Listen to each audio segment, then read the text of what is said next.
I now look to Shanuk Mediwaka, Lincoln College, to open the case for the opposition.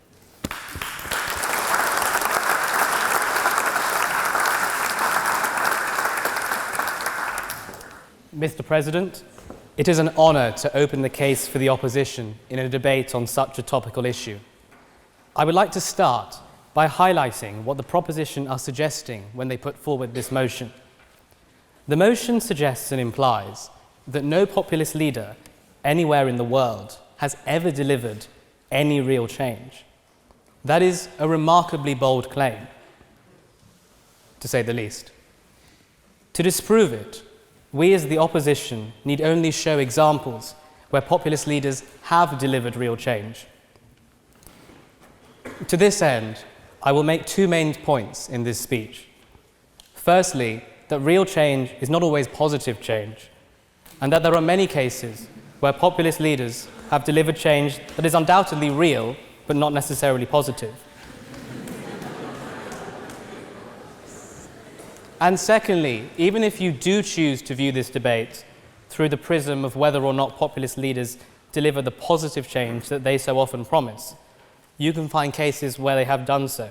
The speech we just heard from the proposition seemed to be a list of examples of cases where populist leaders have failed, ignoring the notable examples, in my view, where they have succeeded.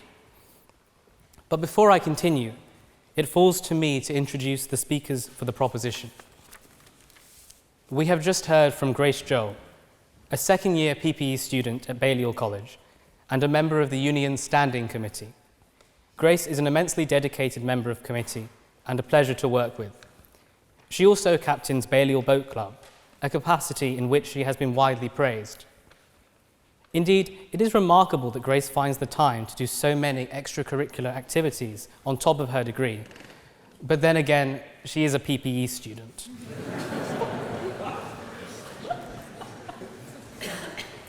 Speaking next for the proposition is Mr. Ferenc Gyurcsány, a former Prime Minister of Hungary.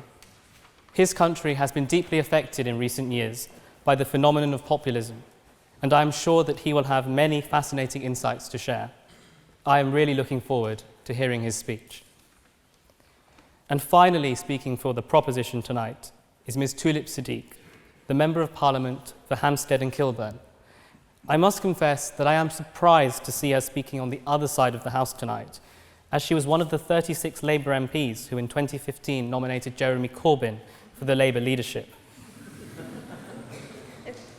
Given that Mr. Corbyn is widely seen as a left-wing populist, I'm very interested to hear her reasons for supporting the motion. These are your guests, Mr. President, and they are indeed most welcome.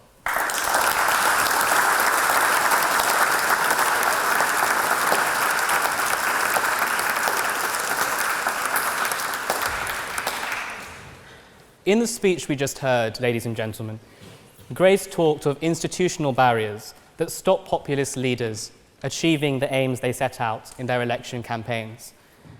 I'd like to tell you a short story, which I hope will help refute such a claim. On 28th January of this year, Hamid Dawish boarded a flight bound to the United States with his family. For 10 years, he had risked his life to work on behalf of the US government in Iraq, and he had had to move his family from city to city in Iraq to try and keep them safe. The family had been granted visas to move to the US due to Mr. Dawish's service to the US government. However, upon their arrival, Mr. Dawish was detained by US immigration officials. His detention was the result of an executive order signed by US President Trump, which banned refugees and travelers of certain nationalities, including Iraqis, from entering the US. Mr. Dawish was one of many individuals who traveled to the US that weekend expecting to start a new life there, whose lives were dramatically changed by the actions of one of the most famous and notorious populists of our times, President Trump. I hope that no one here would view the US president's Muslim ban with anything other than dismay. But regardless of your opinion on the ban, can you deny that the president's actions have brought significant change to the lives of those affected? And before the proposition says that that particular order was struck down by the courts, Please note that Mr. Darwish is still undergoing legal appeals, as are so many others affected by the new immigration restrictions brought in by the US President today. So when we talk of institutional barriers supposedly stopping populists achieving their dreams, it is clear from the example I've just given that they can initiate change that, while not necessarily positive, for those affected is powerful and real. You don't have to look far to find another example of populist leaders delivering on the changes which they promised to bring about. During last year's EU referendum campaign, the leaders of the Leave campaign claimed to be taking on the establishment and claimed effectively to be seeking to almost overthrow the government in some capacity and change the fundamental direction of British foreign policy by taking Britain out of the EU. Their success in persuading the British public to vote to leave the EU means that the UK is now engaged in the largest governmental exercise since the Second World War. In the 16 months since the referendum, Britain has gained a new Prime Minister and a snap general election has been held. 2 whole new government departments have been created, one to lead the negotiation of Brexit and the other to explore new trading arrangements with other countries after Britain leaves the EU. The government plans to hire 5,000 new customs staff as part of a new system for the movement of goods into the UK post-Brexit. And it has announced £500 million of spending into preparations for a no-deal outcome. You might be an ardent Brexiteer. You may think, alternatively, that leaving the EU was the worst decision that this country has ever made. But regardless of your opinion on Brexit, can you deny that the populist leaders who persuaded Britain to vote leave have delivered significant, meaningful, and yes, real change? Now, you may choose, as we just heard, to view this debate as posing the question of whether or not populist leaders deliver positive and beneficial change, as they so often promise. And even if you take this view, I still believe that there are powerful reasons for why you should oppose the motion.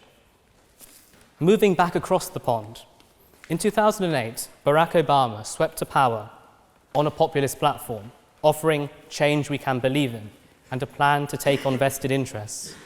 In his 8 years in office, President Obama introduced the Affordable Care Act, providing healthcare to 20 million Americans in the face of fierce opposition from private health companies. His administration supported efforts to deliver marriage equality across the US, challenging powerful religious groups. He also put the US on track for energy independence by 2020, taking on a vast energy establishment still reliant on oil from the Middle East. The proposition talked of a populist solution, generalizing, suggesting that all populists offer the same type of solution and that on some basic level, there isn't really that much diversity in terms of populist leaders. I hope to put forward examples that refute this and show examples where populist solutions have been delivered and where populist leaders have delivered real change. In the case of President Obama, did this populist leader deliver on all his promises? No. But can you really say that he did not deliver real and meaningful change? A similar example from much closer to home is that of the leader of the Labour Party, Jeremy Corbyn. In 2015, he won the leadership, having run as a populist outsider, taking on the Labour Party establishment, and as leader has faced criticism for his attitudes to many parts of the British establishment, most obviously the monarchy and the armed forces. I am among the rare breed of conservative students, and trust me, it's not a fun position to be in. Yet even I could not deny that Mr. Corbyn has delivered real change over the past 2 years. During the general election campaign earlier this year, I watched with amazement and horror as almost all of my friends were swept up by a wave of Corbynism. My experience was not a unique one. Research by Ipsos Mori has shown that turnout among the 18 to 24 age group in the general election earlier this year was 64%, the highest for a quarter of a century. Most of that shift can be attributed to the Labour leader, who was backed by over 60% of young people in that election. An analysis from the IPPR shows that once people vote for the first time, they tend to keep on voting. Moreover, the enthusiasm for the Labour leader has been so great that the Conservatives are now looking to address the issues which most impact the young, such as the housing crisis and tuition fees, which can only be welcomed. So Mr. Corbyn should be praised for getting so many young British people interested once again in politics, and yes, for delivering real change as a populist. No, thank you. I would like to end with a quote from one of my favourite authors, Agatha Christie, who once said, "I often wonder why the whole world is so prone to generalise. Generalisations are seldom, if ever, true and are usually utterly inaccurate. The same, I would argue, could be said of the motion which the proposition are putting forward. When you walk out of the chamber tonight and cast your vote, I ask you to think of those affected by Trump's executive order and the civil servants slaving away preparing Britain for Brexit, and realise that to suggest that all populist leaders are ineffectual in office is absurd.